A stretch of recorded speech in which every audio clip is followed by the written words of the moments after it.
कसम से ये सवाल बहुत आसान है, मक्का किस मुल्क में है? ओ मक्का किस मुल्क में है?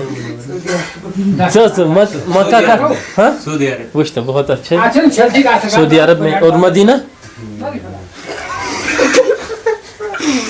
मदीना जी हाँ बिल्कुल सही जवाब, मदीना भी वही है।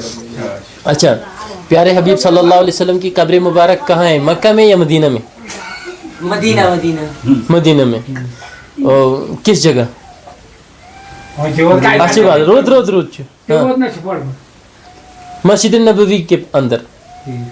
मस्जिद नबी उसमें शो, मस्जिद नबी देखी ना, मस्जिद नबवी के अंदर क्या है?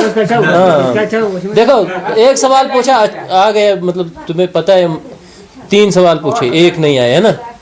इसी तरह अब क्या करना है, और भी चीजें याद करनी, याद रखनी है ना। ठीक है, कोई और सवाल? हमारे नबी सल्लल्लाहु अलैहि वसल्लम का नाम क्या था? हजरत मोहम्मद सल्लल्लाहु अलैहि वसल्लम। अच्छा चलो जी, सु नफर छ अख वारिया मशहूर युस ग्राउंडस मज ओस नमाज पढ़न, रिजवान ना येति कशीर हुन छ योर त इवन डोइट की सोब सोब करिस छ के दवन कस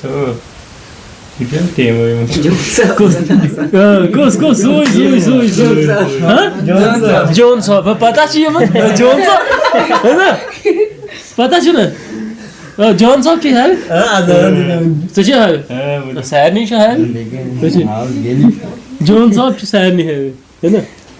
लेकिन तो यूनि में टोट नबी सल्लल्लाहु अलैहि वसल्लम या दुनिया निशन रुखसत गो सब दे यल तम बाद कुस रोद मुसलमानों में सरबराह खलीफा कुस जमाना हजरत उमर रज़ी अल्लाह अन्हु जमाना रिजवान अच्छा जमान हजरत उमर रज़ी अल्लाह। जब प्यारे हबीब सल्लल्लाहु अलैहि वसल्लम इस दुनिया से रुखसत हो गए, उसके बाद मुसलमानों के खलीफा कौन बने? हज़रत अबू बकर सिद्दीक रज़ी अल्लाह तआला अन्हु। अब पता चल गया ना आप लोगों को, ठीक है।